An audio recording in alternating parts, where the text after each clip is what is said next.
ప్రార్థననే తాళపు చెవులు చేతిలో ఉండాలి. హల్లెలూయా. ప్రార్థనతో వాటిని కట్టుకోవాలా, ప్రార్థనతో వాటిని నీ దగ్గర ఉంచుకోవాలి.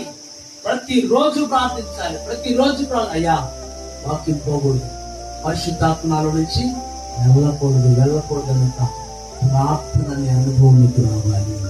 హల్లెలూయా. దేవునికి మహిమ కలుగును కాక. ప్రార్థన ఉండాలండి. ప్రార్థన లేకపోతే వాక్యం నీ జీవితంలో నిన్ను వెళ్ళిపోతుంది. అర్థమైందా? పరిశుద్ధాత్మ నీలో నుండి వెళ్ళిపోయిందనంటే ప్రార్థన చేసుకోలేదు, ఆ వాక్యం చూడలేదు, పరిశుద్ధాత్మ అభిషేకాన్ని పొందలేదు. ప్రార్థన చేయాలి. ప్రతిదానికి ప్రార్థన చేయాలి. ప్రతిదానికి మందిరానికి వచ్చేదానికి ప్రార్థన చేయాలి. క్రమం కలిగి ఉండాలని ప్రార్థన చేయాలి. సమయానికి దేవుని సన్నిధిలో ఉండాలని ప్రార్థన, అన్నిటికీ ప్రార్థన చేయాలి. జలుబు వస్తే ప్రార్థన చేసుకోమా, కడుపు నొప్పి వస్తే ప్రార్థన చేసుకోమా, కాళ్ళు నొప్పి వస్తే ప్రార్థన చేసుకోమా. అలాగనే మందిరంలోకి వెళ్ళేదానికి కూడా ప్రార్థన చేసుకోవాలి.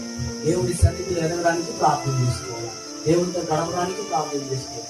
ఎదగడానికి ప్రార్థన, అన్నిటికీ ప్రార్థన అవసరం. ప్రార్థన చూడండి, ప్రార్థన చేసుకోవడానికి కూడా ప్రార్థన చేసుకోవాలి. ఎలా ఉంది? ప్రార్థన చేసుకోవాలి. ఈ రోజంతా నేను ప్రార్థన చేస్తాను, దానికి కూడా ప్రార్థన కావాలి. అన్నిటికీ లింక్ అయినది ప్రార్థన. కాబట్టి నీకు ప్రార్థన అనేది ఉంటే నీ జీవితంలో నుంచి వాక్యము తొలగిపోదు, పరిశుద్ధాత్మ తొలగిపోదు. రెండు తొలగిపోయినాయి అనుకోండి, నువ్వు ఖచ్చితంగా శత్రువు బాధల నుంచి తొలగిపోవాలి. ఖచ్చితంగా టార్గెట్ పెట్టుకుని కొట్టేస్తాడు. కాబట్టి అమితమైన వేగంతో వస్తుంది. ప్రమాదం ఏ పక్క నుంచి వస్తుందో తెలియదు, అపాయం ఏ నుంచి వస్తుందో తెలియదు. కాబట్టి దేవుడు అంటాడు, ఇది మొదలుకొని నిరంతరము నీ రాకపోకలేదో నిన్ను కాపాడుతాను. హల్లెలూయా. ఇశ్రాయేలు ప్రజలను ఎలా కాపాడాడు చెప్పాలి. ఎలా కాపాడాడు?